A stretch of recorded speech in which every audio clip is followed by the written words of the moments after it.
Hello, little cuties. This is me, Snigdha Sharma. How are you all? How are you all? So today we're going to discuss LLM. LLM in NLU Sonipat. How's life? How's everything? Am I enjoying it? Trust me, Pachas, I'm enjoying it a lot. There are few reasons why. First thing first, result नहीं आया. ठीक है, कोई exam नहीं हुआ है. मुझे मेरे मार्किंग नहीं पता है. तो ignorance is bliss. It feels fun क्योंकि आपको पता ही नहीं है कि आप क्या कर रहे हो लाइफ में. Hydrate yourself.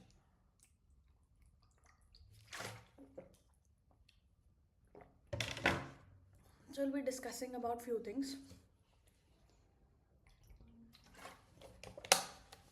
आराम से बैठ जाओ. Cell phones on silent and let's discuss. देखो एलएलएम बढ़िया चीज़ है यहाँ से करना. क्यों? क्योंकि मेरे 5 सब्जेक्ट है, मैं आपको बताऊंगी. सीपीएल है, comparative public law, research methodology है. ये जो 2 सब्जेक्ट है ना वो सबके सेम है. 1 ईयर की बात कर रहे हो. 2 year is such a time waste, वो भी मैं बताऊंगी क्यों. But 1 year is preferable. Like अगर अच्छे मार्क्स आ रहे हैं and if you have the luck just go for it bro. Why waste 2 years for just you know slacking. और बहुत डिले हो जाता है प्रोसेस. ठीक है. So don't do 2 year. 1 year is fine. It's best, I tell you. So as I was saying that मेरा C P L है और कंपेरेटिव पब्लिक लॉ. इसमें मुझे 2 टीचर्स पढ़ा रहे हैं मिलके. पहले तो 3 टीचर पढ़ा रहे थे बट 2 टीचर पढ़ा रहे हैं. एक मेरे प्रखर सर है और एक हम लोग के सर हैं, संजय सर है.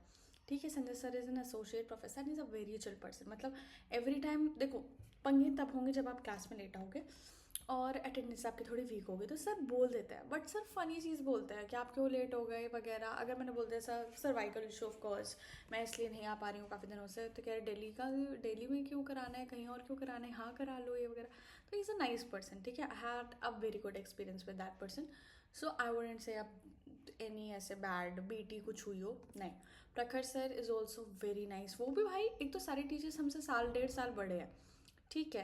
And he so amazing person. मतलब जैसे कुछ कुछ टीचर्स होते हैं ना कि मतलब they never cross a boundary at all. वो कभी देखेंगे भी नहीं. मतलब देर इज़ लाइक अगर उन्हें लग रहा है कि मतलब जैसे there is a girl student तो वो डायरेक्ट आई कॉन्टैक्ट करेंगे भी नहीं कि आप अनकम्फर्टेबल ना हो.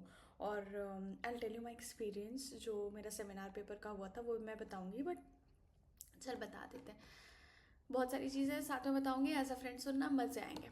तो देख, हम लोग में ना पहले पहले मंथ क्या होता है कि हम सब लोगों को एक रिसर्च पेपर मिल जाता है कि आप रिसर्च पेपर लिखो, एक टॉपिक डिसाइड करो हर सब्जेक्ट में. जैसे 5 सब्जेक्ट है तो 5 के रिसर्च पेपर आप लिखोगे. एंड नाउ 3000 तक इसकी वर्ड लिमिट होती है. अब जब तक आप कॉलेज में जाओगे ना तब तक कितने सारे रिसर्च पेपर सर्कुलेट हो जाएंगे कि आपको पता रहेगा कि अच्छा ऐसे लिखते हैं, इंट्रोडक्शन ऐसे डालता है, इंट्रोडक्शन में कीवर्ड होता है, एब्स्ट्रैक्ट में कीवर्ड होता है, इंट्रोडक्शन होता है, देन मेन बॉडी होती है. मेन बॉडी में 4-5 ऐसे हेडिंग्स डलती हैं. ठीक है. साइड हेडिंग्स चलती है. मेजरली आपको वर्क करना होता है कि आपका की फाइंडिंग्स क्या है, सजेशंस क्या है लास्ट में. और आपको रिसर्च गैप देना होता है कि रिसर्च गैप पहले दोगे. सबसे पहले आपका देखो, it's a structure to it. Let me tell you. Cover page आएगा, देन एब्स्ट्रैक्ट आएगा, कुछ लोग टेबल ऑफ कंटेंट्स भी डाल देते हैं. It's more like index. जैसे आपके कॉपी में होता है वैसे होता है. किसी का मन होता है तो डाल देता है, जिसका मन नहीं होता नहीं डालता है.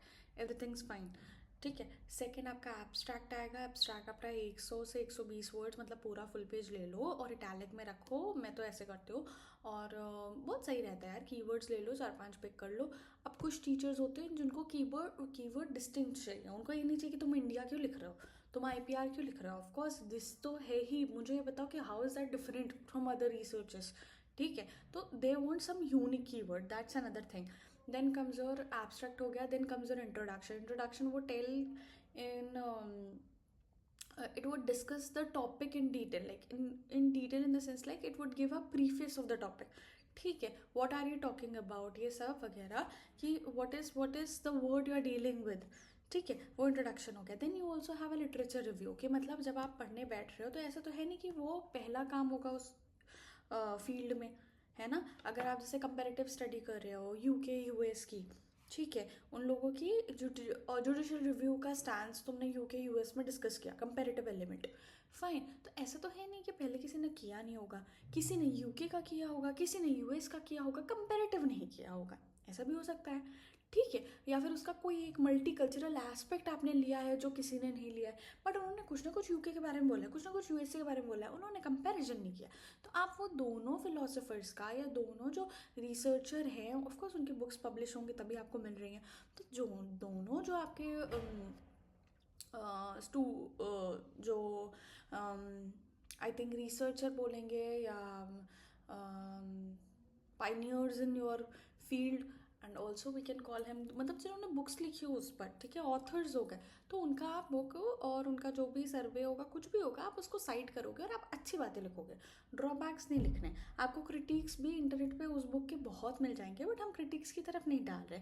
क्रिटिक हमारे लिए क्या होगा, रिसर्च गैप बन गया कि मतलब इस चीज़ में जब आप किसी बुक का कुछ ऐसे रिसर्च गैप पढ़ते हो, आपको ऐसे क्रिटिक लग रहा है, तो वो क्या है, उस बुक का रिसर्च गैप है। अब आप इस पर काम कर सकते हो। जब देखो, अगर कोई चीज़ आइडियल है तो आप उसमें क्या ही काम करोगे। अब जैसे रूम साफ है तो तुम कुछ नहीं कर पाओगे, बट अगर किसी ने कहा है कि रूम का ये वाला कॉर्नर डेकोरेटेड नहीं है, फॉर जस्ट एग्जाम्पल मैं चाहती हूँ ये चीज़ एस्थेटिक हो, अगर मैंने आपको ये क्रिटिक कर दिया तो इसका मतलब क्या है, next time you would make a video तो यू वुड थिंक कि हाँ यहाँ पे कुछ एस्थेटिक सा लगा देंगे, ठीक है, तो ये तुम्हारी रिसर्च हो गई, that's the additional thing you did, तो वो आप अपने रिसर्च गैप में डालना है। इंट्रोडक्शन के जिस बात लिटरेचर रिव्यू आता है जिसमें आपने अच्छी अच्छी बात लिखी है, देन आपने रिसर्च गैप लगाया कि हाँ भाई इन लोग का मैंने पढ़ तो लिया, बट आई थिंक कि इसमें ये चीज़ कमी थी और मैं ये चीज़ ऐसे ऐड ऑन कर सकता हूँ, तो वो रिसर्च गैप हो गया। तो आपको फिर उसके बाद दो तीन तीन चार लाइन का रिसर्च क्वेश्चन भी लिखना, मतलब 3-4 पॉइंटर्स में कि आपका एक्चुअल किस क्वेश्चन, पहले गैप क्या है,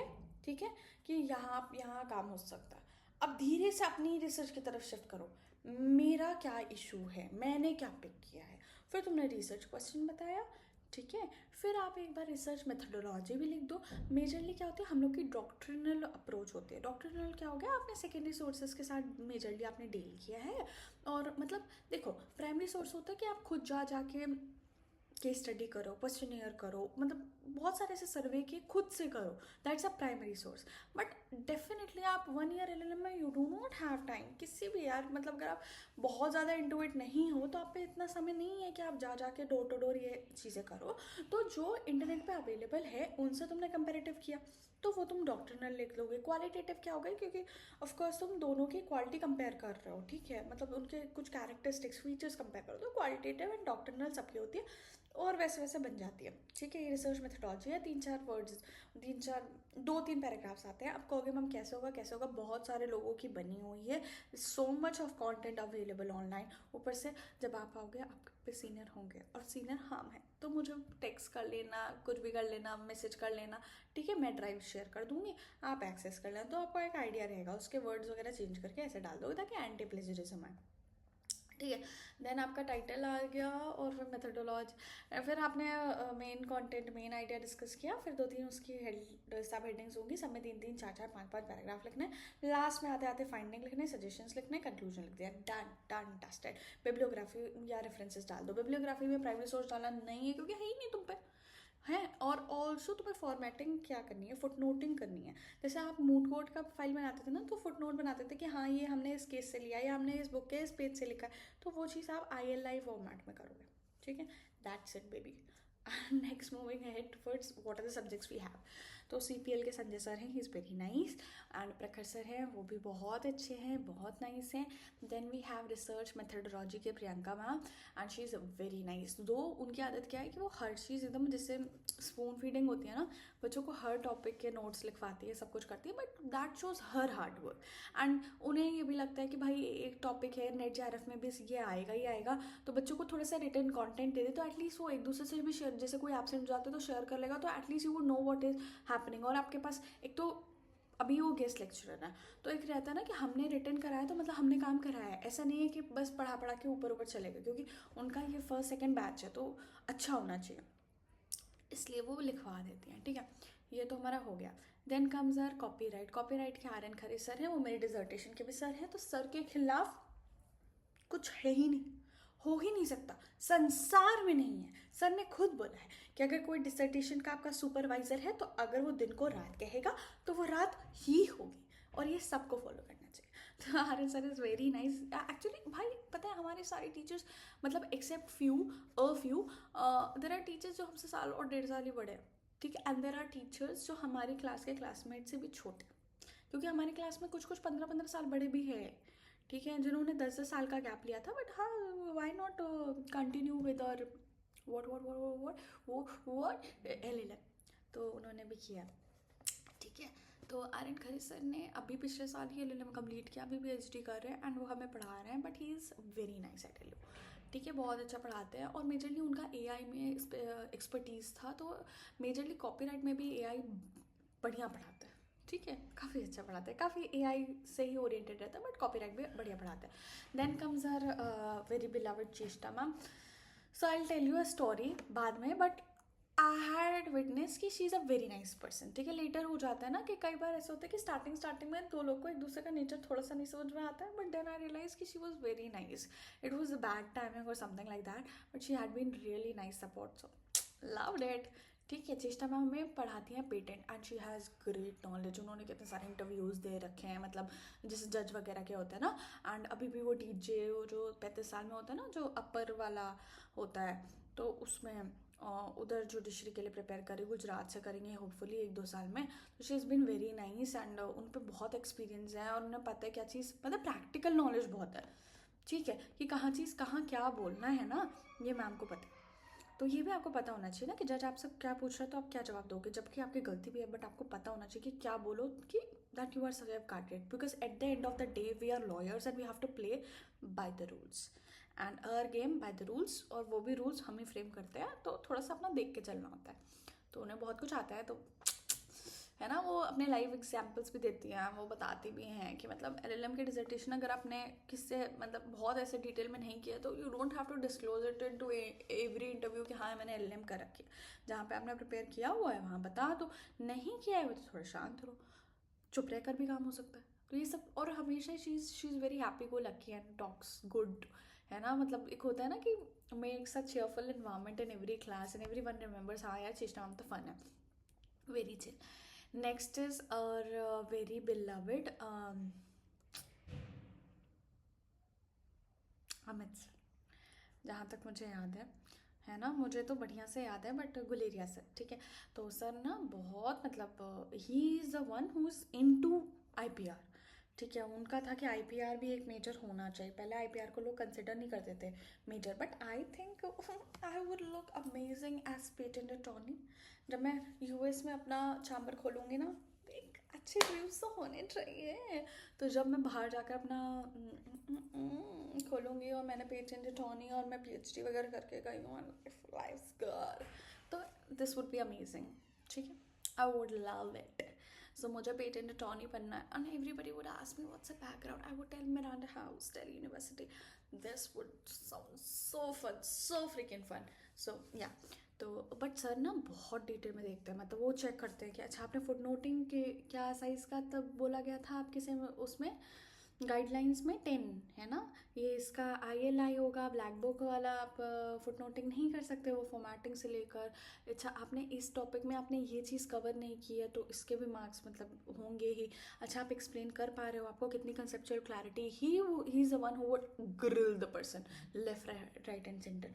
so that is one thing. So Amit Guleria sir की हमें प्रेजेंटेशन और चलती भी ऐसे, मतलब एक एक दिन में एक एक या दो दो प्रेजेंटेशन होते थे, दैट्स हेवी हेफ्टी फाइन। बाकी सबकी तो आज मेरे पेटेंट की प्रेजेंटेशन थी and it was so nice, ma'am asked few question, but she said कि थोड़ा सा और मेहनत करनी चाहिए, आप में चैलेंजेस होने चाहिए, बट मैंने कंपेरेटिव स्टडी की थी तो मैंने उतना ज़्यादा चैलेंजेस इंडिया के कॉन्टेक्स्ट में नहीं प्रिपेयर किए थे।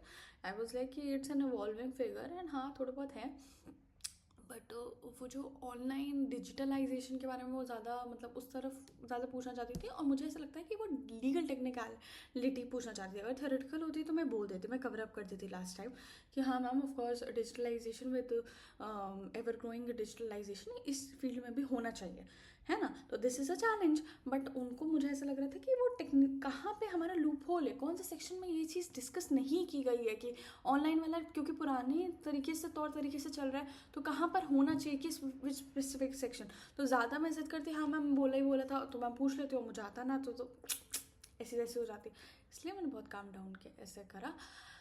बाकी यार love you guys, see you again, and बहुत मज़े आए यार। एलएलए मैंने लियो से कर लो, मज़े आएंगे मज़े बहुत। और भाई मैं रोज़ वीडियोस डालती हूँ, रोज़ शॉर्ट्स डालती हूँ फ्रेशर वीक्स का, आप देखते हो? अभी देखना डांस वाला हुआ था।